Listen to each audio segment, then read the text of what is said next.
So today I am going to talk about the rules made by the government under the Customs Act, which talks about how recovery proceedings need to be carried out when an assessee has defaulted and recovery becomes absolute and must be done under the provisions of section 142. Hello everyone, my name is Viren Dayal. I'm a custom broker and a logistics skill council certified trainer in customs law, applied rules and regulations.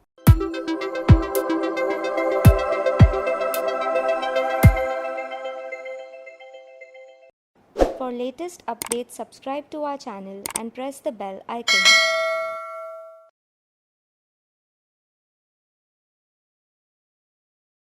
Today I am going to talk about a very unique subject, and perhaps this will be the first time you will be made aware of a certain procedure under the Customs Act when recovery proceedings are initiated by the department. Recovery proceedings under the Customs Act are absolute and are explained and covered within the ambit and scope of section 142. The proper officer has the right to attach property either by himself or through the district collector, which is known as certificate proceedings, when the attached property is sold. And besides wearing apparels and cooking utensils, everything can be sold belonging to the importer, exporter or the assessee, and the recovery can be done under the provisions of section 142. Customs attachment of property of defaulters for recovery of government dues rules have given the procedure for attachment, for sale, disposal, and how the recovery should be done under these rules. Under Rule 3, the ACO, the DC will prepare a certificate giving details of the total amounts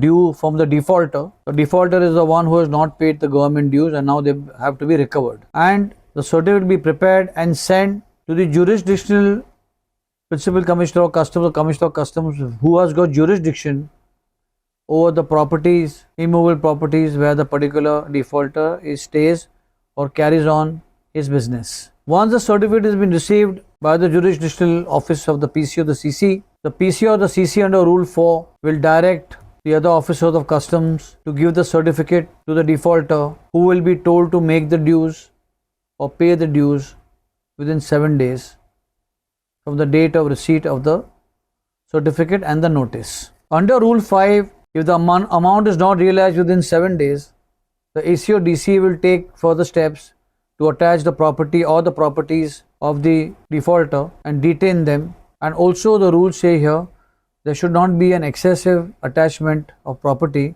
and the attachment should be limited to the total amount of dues which are to be recovered from the defaulter. Thereafter, a proclamation of attachment will be made by the proper officer, and the proclamation will be affixed at all prominent places, conspicuous places, including the premises of the defaulter, and will also be put up on the notice board of the jurisdictional custom house, and will also send a copy from where the initial certificate of recovery was received. In this way, the property is attached.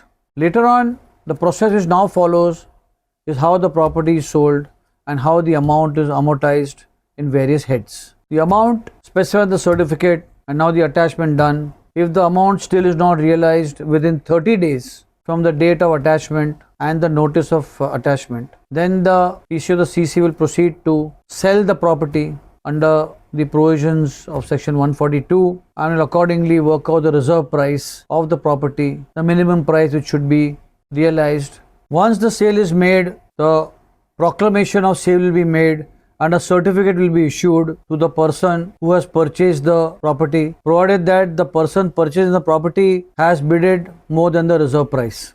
The sale proceeds, once received, will be allocated or amortized, one towards the expenses incurred for the sale. The second amortization will be made to recover the amount in the certificate which has been the reason why the sale has taken place. The third allocation will be made towards any dues which the defaulter has to make to the government, and still if there is a balance, that amount will be given to the defaulter. And this is how the entire process of certificate proceedings is completed under section 142. For detailed learning of all logistics subjects, visit www.logiveda.com.